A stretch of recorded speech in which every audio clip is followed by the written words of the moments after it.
Today we're going to do the mean and standard deviation of a frequency distribution using Minitab. As a quick reminder, when we are finding the mean of a frequency distribution, we need to multiply the frequency times each of the data points x. Once we've multiplied them, we'll add them up and then we'll divide by the number of data points n. S is equal to the square root of the sum of f times x minus x bar quantity squared over n minus 1. So let's look at how to do each of these calculations. Let's start with our example problem. We'll highlight our table, right-click copy, then in Minitab, we will right-click paste.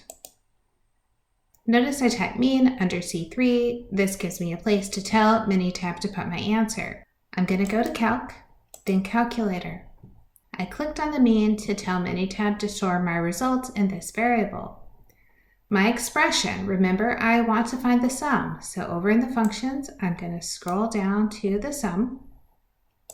And my sum is supposed to be the frequency times the data point, so I'm going to double click frequency, then hit multiply by the cell midpoint.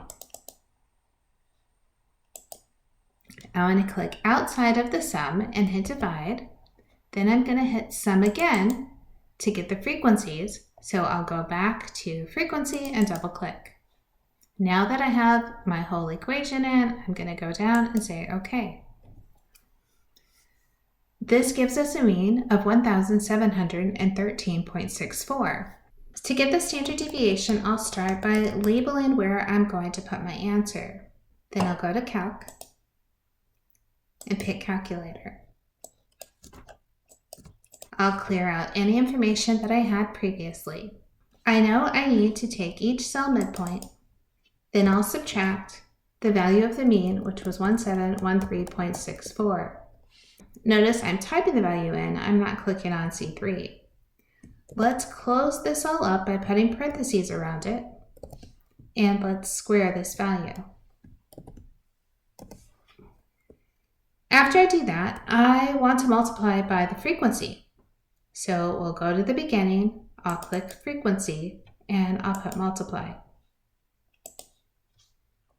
I'm again going to put parentheses around the whole thing, and I want to sum this value up. So at the beginning, I'll write sum. So now we have the sum of the frequency times x minus x bar squared. We need to divide by n minus 1. So let's divide, let's put a parenthesis. To get n, I do the sum of the frequencies. Then I subtract 1 and I close the denominator. Final step is to go back to the beginning and we want to take the square root. At the very beginning, I double click the function square root. I get rid of the part that says number, get rid of the closing parenthesis, and I move it to the end by going to the very end of the expression and add another parenthesis. Before we hit OK, we need to say where we're going to store the result. So up and store the result, I'll click on C4, and then I click OK. This gives me a value of 675.377. It is very easy to make a mistake when you're doing these steps, so be patient, take your time, and come back to the video if you need any pointers for finding the mean and standard deviation.